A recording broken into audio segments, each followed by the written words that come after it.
Hello my friends. देखिए, बहुत लंबे समय के बाद एक नया वीडियो मैं लॉन्च करने वाला हूं जिसका नाम है इन्वेंट्री। मुन्ना भैया की कसम खा के कह रहे हैं, सबसे ज्यादा इंपॉर्टेंट वीडियो ये होता है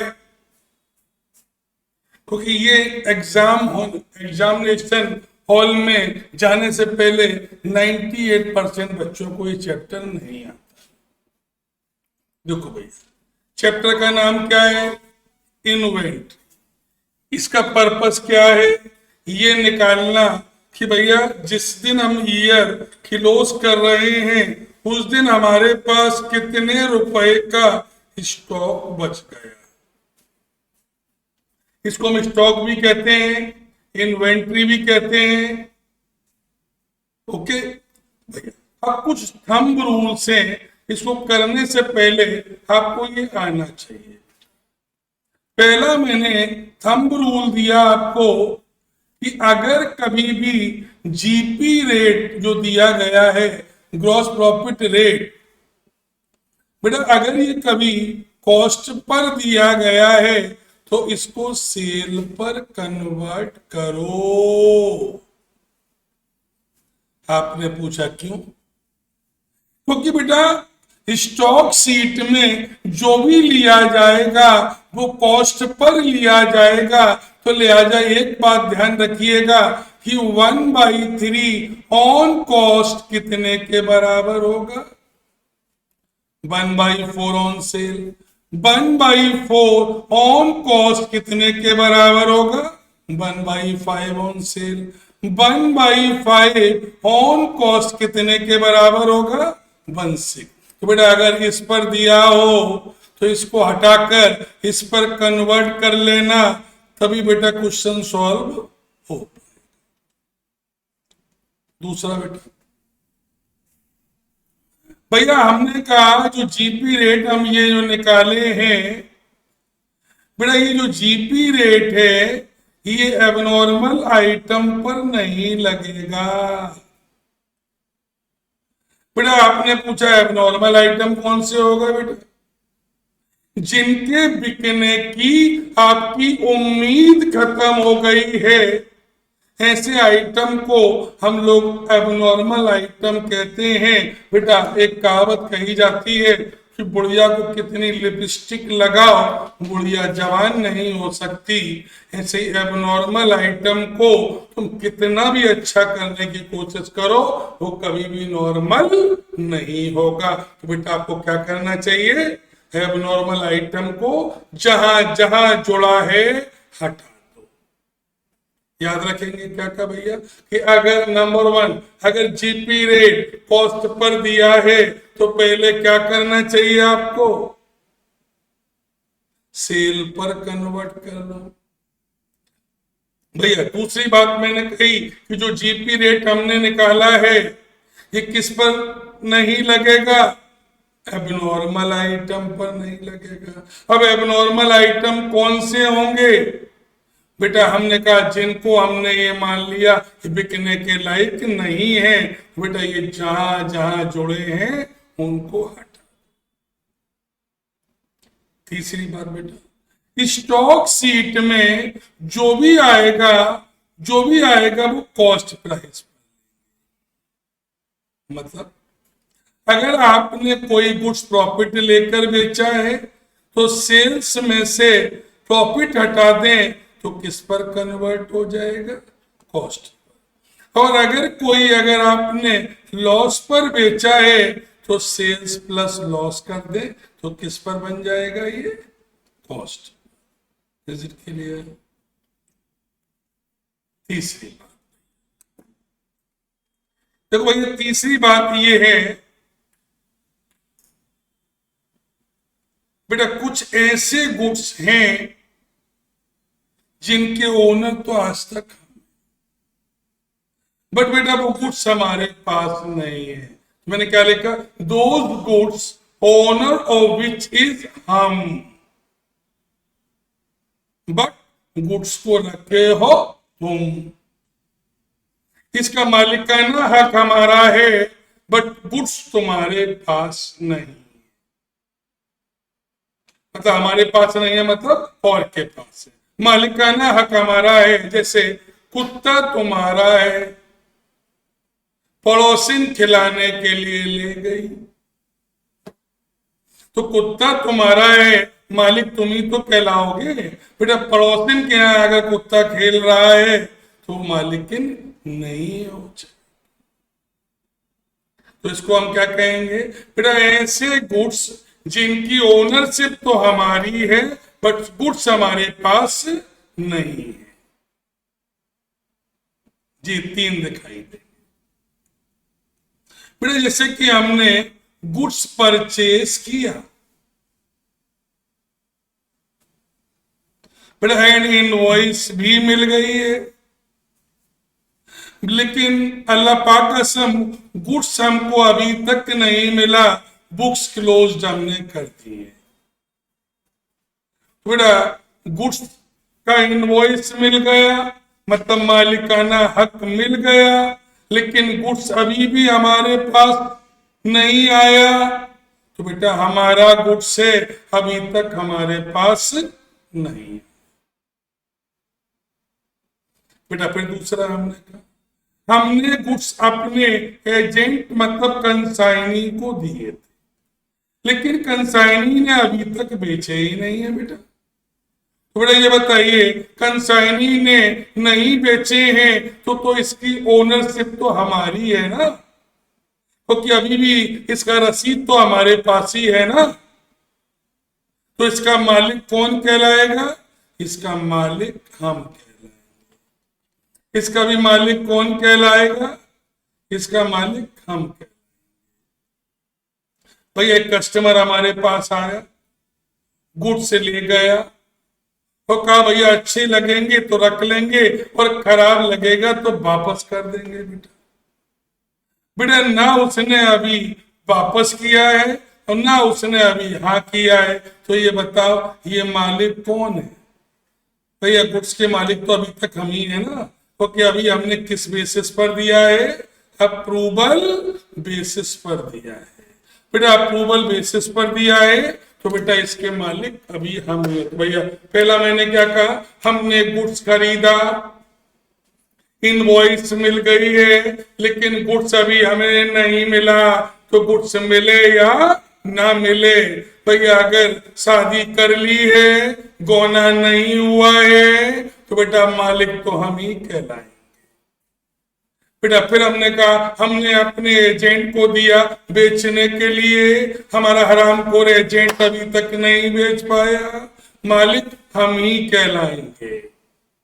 बेटा फिर हमने कहा हमने अपने किसी कस्टमर को कोई गुड्स दिया है अप्रूवल पर बेचने के लिए, बेटा कस्टमर ना अभी हाँ कर रहा है ना कर रहा है, तो मालिक कौन कहलाएंगे, हम ही कहलाएंगे।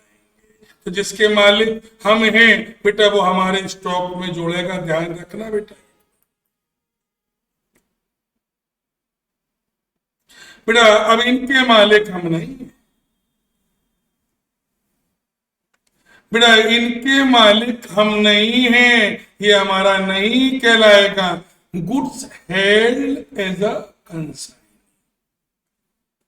बेटा हम खुद ही कंसाइनी हैं, हम एजेंट हैं, हमको किसी ने गुड्स दिया है बेचने के लिए, हमारे स्टॉक में जोड़ा हुआ है, तो क्या उसके मालिक हम होंगे या जिसका गुड्स है वो, जिसका गुड्स है वो मालिक होगा। हम तो एजेंट हैं, हम मालिक नहीं हैं, लिहाजा ये गुड्स हमारे स्टॉक में नहीं रह सकते। भैया goods held as a customer, हम पड़ोसी के यहां से ले आए काय के लिए, अच्छा लगेगा तो वापस, अच्छा लगेगा तो ले लेंगे वरना वापस कर देंगे, तो क्या हम मालिक हैं। तो भैया ध्यान रखिएगा इन दोनों गुड्स के हम मालिक नहीं हैं, जबकि इन तीनों गुड्स के मालिक हम हैं। भैया जिनके मालिक हम हैं वो हमारे स्टॉक को बढ़ाएगा, और जिनके मालिक हम नहीं हैं पर अगर हमारे स्टॉक में जुड़ा हुआ है तो हमारे स्टॉक को कम करेगा। तीसरी बात हमने कही फिजिकल काउंट, बेटा मैंने ये कहा when stock is counted by touching basis, मतलब आपकी मम्मी ने एक सपना देखा कि हमारा लड़का भाग गया। अब बताओ मम्मी क्या करेंगी? आके देखेंगे छू कर, हाँ मेरा लल्ला यही बेटा है। तो mummy is counting her stock bye touching basis.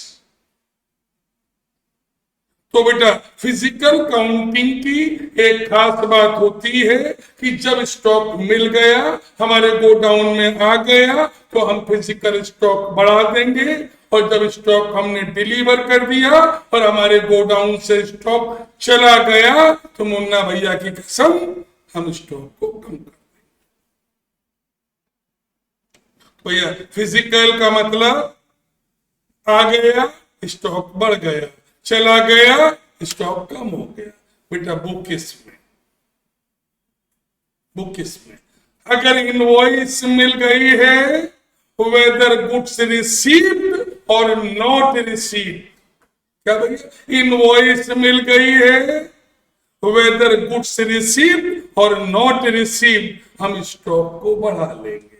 और अगर हमने इनवॉइस दे दी है, वेदर गुड्स डिलीवर्ड और नॉट डिलीवर्ड, हम बुकिस स्टॉक को कम कर लेंगे।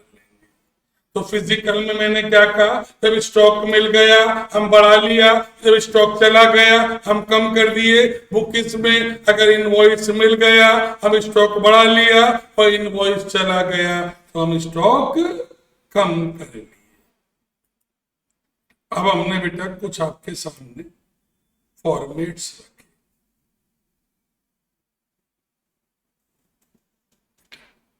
जिसका हमने नाम दिया फॉरवर्डिंग मेथड।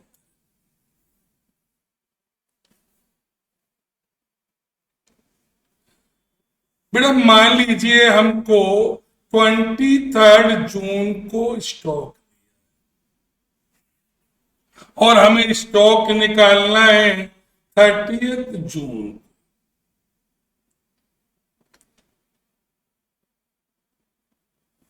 तो बेटा आप ये बताइए 23 से 30 जून तक पहुंचने के लिए हमें आगे बढ़ना पड़ेगा ना। तो बेटा इसका मतलब है कि 23 से जून से लेकर, बेटा 23 जून से लेकर 30 जून तक जिन गुड्स की इनवॉइस मिल गई है, उनको अपने स्टॉक में हम बढ़ा लेना। क्या 23 से लेकर 30 जून तक अगर हमें इनवॉइस मिल गई है, तो ये हमारे बुकिस स्टॉक को बढ़ा देगा। अच्छा बेटा अब हमने कहा 23 से लेकर 30 जून के बीच में कोई गुड्स लौट आया है, लेकिन ध्यान देना ये गुड्स वही होना चाहिए जो बिटवीन 23 टू 30 के बीच में बिका भी हो। क्या कहा भैया? हमने पहला कहा ऐसे गुड्स जिनकी इनवॉइस 23 से 30 के बीच में मिल गई है, चाहे वो गुड्स हमें मिले हो या ना मिले हो, या हमने कहा ऐसे गुड्स जो हमने बेचे थे 23 से 30 के बीच में और लौट भी उसी पीरियड में, मतलब लड़के की शादी हुई और लड़का तलाक देकर लौट भी आया। तीसरी बात भैया, हमारा गुड्स कस्टमर के पास या हमारा गुड्स एजेंट के पास है। बेटा हमारा गुड्स कस्टमर के पास है या हमारा गुड्स एजेंट के पास है, इसका मतलब है हमारा दिल और किसी के पास है ना। अगर हमारा दिल और किसी के पास है तो मालिक हम हुए कि वो हुआ?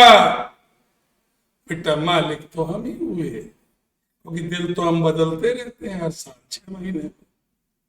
तो अगर कस्टमर के पास गुड्स है या कंसाइनी के पास से हमारा गुड्स है, तो बेटा मालिकाना हक हमारा ही है, इसलिए हमने ये प्लस किया, ये प्लस किया और ये प्लस किया। फिर अब हमने 23rd से 30th के बीच में जो भी गुड्स बेचा एज पर रिकॉर्ड मतलब बुकिस, तो माइनस कर देंगे। और बेटा अगर 23rd से लेकर 30th के बीच में कोई गुड्स वापस कर दिया, कौन सा गुड्स? जो परचेज किया था 23rd से 30th के बीच में, इसी बीच में परचेज किया और इसी बीच में वापस किया, ये माइनस। एक बात बेटा समझ लेना, ये किसी किताब में नहीं लिखा। जब भी स्टॉक कभी भी मिड टर्म में दिया हो, मिड टर्म में दिया हो तो वो फिजिकल होगा, और जब भी स्टॉक हमें लिखा हो फाइंड आउट स्टॉक, तो इसका मतलब है ये स्टॉक फाइनल अकाउंट के लिए है, और फाइनल अकाउंट के लिए जब भी स्टॉक होगा तो वो हमेशा बुकिस होगा। भैया फिजिकल दिया है और बुकिस निकालना हो, फॉरवर्डिंग मेथड लगाना हो, तो 1 2 3 4 प्लस कर दो, 2 माइनस कर दो, अल्लाह पाक कसम आपका आंसर आ गया। अब बेटा बैकवर्डिंग करना है, मतलब उल्टा लौट।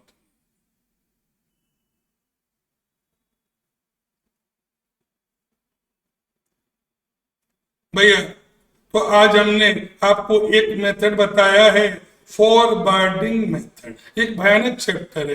तो अब मैं आपसे पहले ये कहना चाहूंगा कि जिससे पहले मैं आपको बैकवर्डिंग मेथड बताऊं, तो आप फॉरवर्डिंग मेथड को तैयार करके बैठिएगा। तो फिर नेक्स्ट में आपको मैं फॉरवर्डिंग बताऊंगा और 2 भयानक क्वेश्चन आपके मॉड्यूल के करके भी दिखाऊंगा। तो ये कहा जाता है कि 98% ये चैप्टर लोगों को नहीं आता। Is it clear? Is it clear, my friends?